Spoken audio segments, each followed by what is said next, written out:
to Bombay's Mahalakshmi Racecourse and welcome to your latest taste of Bombay Chat, a rare delicacy coming to you hot from Asia's most spicy city. Today we're at the Indian Turf Invitation Club, which is one of the largest events of the racing year and where champion horses from all over India compete for one of the biggest prizes of the season. Soon, these virtually empty stands will be filled with Asia's most famous faces, and I'll be chatting to the best of them. So, fettle your fetlocks, bite the bit in your mouth, and join me for a day at the Bombay races.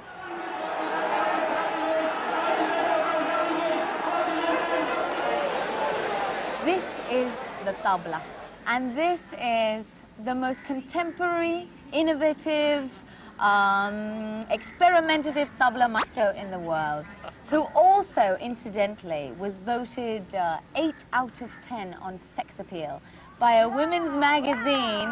My God, really? Did you know about that? I had no idea that was happening. 8 out of 10.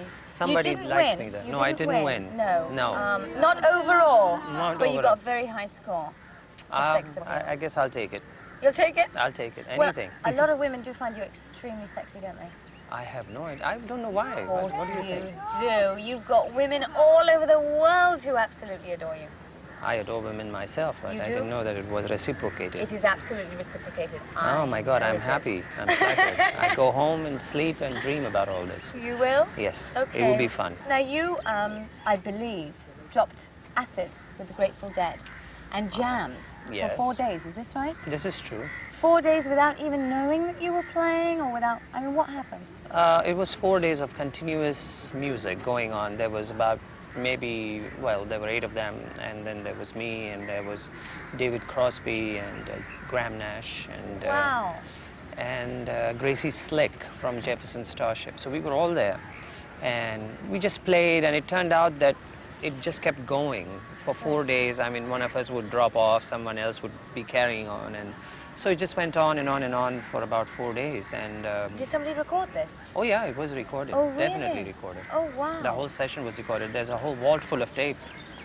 The engineers and everybody was And there. has it ever been released for all of us? Some of that has been used as basic tracks for Right. various Grateful Dead records, but it hasn't come out as a jam session record by itself. No. But does using psychotropic drugs help a musician? Does it open up areas of creativity that you might not otherwise have? Or? Well, I don't know if it does. In fact, that was my last experience as far as dropping acid or anything is concerned. When I listened to the tapes, in the right frame of mind, that is, I was so horrified with the music. Horrified? I thought it was horrible. Because the other day I turned on the radio and heard you saying, "Hello, this is Zakir Hussain at radio whatever, say no to drugs." Yes, So- that's true, that's true. But this is, you know, this is way back in 1970. Right, That was the last time. right. So it's been now 24 years that I don't smoke or drink or take drugs or any such thing. Okay. Now you've just done the soundtrack for Ismail Merchant's new film In Custody, haven't In you? custody, yes. It was great. We had a great time there. People liked it very much. Do you do a lot of film I work? do quite a bit of film work. I started way back in 1971, actually, with Apocalypse Now, Right. the Coppola film. Right. And from there on, went to do various other things. Heat and Dust was one of them. Well, you and also acted in Heat and Dust, I didn't you? did, And I you did. took his clothes off with Julie Christie and a little more weekly. a bit part, yes. A bit part. And I did, you know, Vietnam television history, 13 episodes in America for PBS and so on. So I've been doing scores for a long time. And Bertolucci's But Little Buddha. new one, Little Buddha, yes. Right. So that should be coming out also in March. And do you enjoy that whole process when you are in a studio as opposed to being out there on the stage? I enjoy that a lot because it's creativity, but it's not just confined to you as a musician and a person and a creator, Right, it's but it's everybody else involved, and so you create with everyone there, and everyone helps you to achieve that goal, and then when that magic is achieved or arrived at, it's fabulous. Now, on the stage, you've been known to ham, you're a mischief maker. I mean, you really look like you enjoy yourself up there. I mean, don't you? You're out to get me today, aren't you? No, I'm not at all. I was having a great time. You were having a great time. I love to put everyone at discomfort, especially the bigwigs. I don't know why. I did that to a minister once, Minister of Broadcasting Service, when I just told people, just sit in the front, and there were seats left open for him in Delhi. And then, Right. and then when he came, and he was being brought in to sit in the front and people were being moved. I said, stop this, whoever it is, make them sit in the aisles. And you knew jolly well who it was. I am, and so he sat in the aisles on the steps, so that was fine. He did do that. He Well, did that was that. gracious of him. It was very gracious of him. Now you can play 200 drums, is that 200 different percussion instruments, yeah. right? Percussion instruments. Yeah, that includes stick drums Right. and timbales and bongos and congas and various other instruments. 80% of the time I'm performing traditional music Right. on stage, and only about 10-20% of the time through the year I do other experimental things. Right. I believe when you were a baby, you beat out a tabla rhythm on your mother's breast. Is this a myth that people have made about you, or did you really do Well, that? you know how it is with the kids. They are always, throwing their hands here and there, and so when I did that, I'm sure tabla player's son, so it was presumed it's me So they playing tabla. believe that he was meant to play when that. kids hold their milk bottle and they are doing things like this, oh look, he's playing tabla, but it's one of those things. It happens all the time.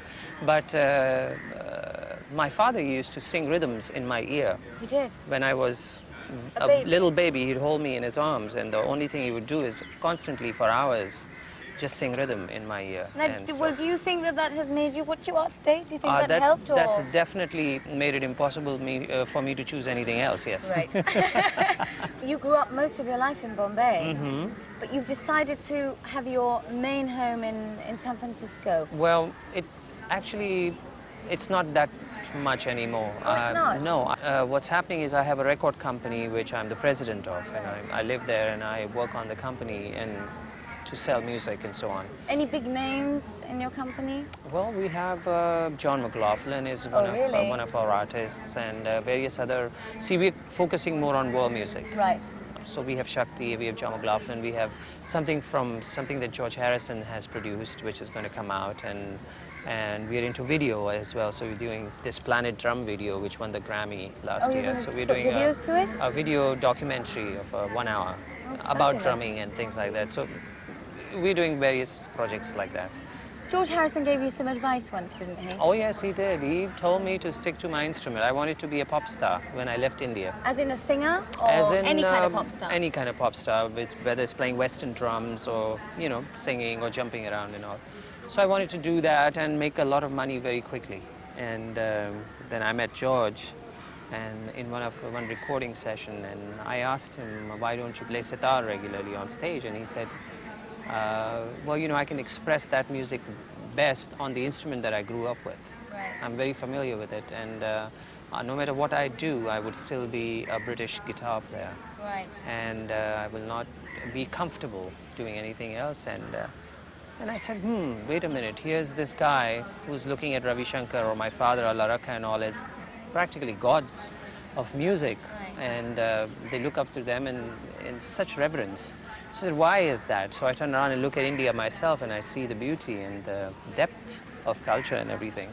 Made me turn around and take a second look and get back to the roots again. Right. It's very important to do that. Okay, Zakir, before we go, as we're at the race course, We are at the race courses.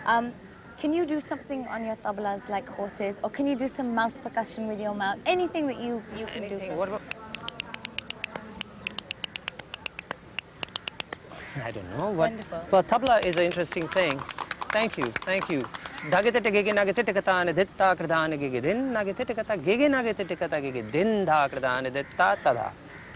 Which means? Which means, well, it has been very nice knowing you. It's been very nice to be here today and doing this show called Bombay Chat. Yeah. Or Chart, is it? No, whatever Chat. it is. And I hope to be back here again pretty soon. Wow. Thank you so much. Thanks, Zakir. That was My lovely. pleasure. It was lovely. Thank you. Thank you. Manik, you are the publisher of many, many magazines, one of them being Gentleman, in Yes. which you carried a survey about who's the sexiest man in what, in India? In India. And how many women voted for Zakir Hussain? I don't know the figure, but he figured on top. He did. He was right on top out there. Right. But there's no accounting for taste. So you don't think he's very And sexy? certainly there's no accounting for women's taste.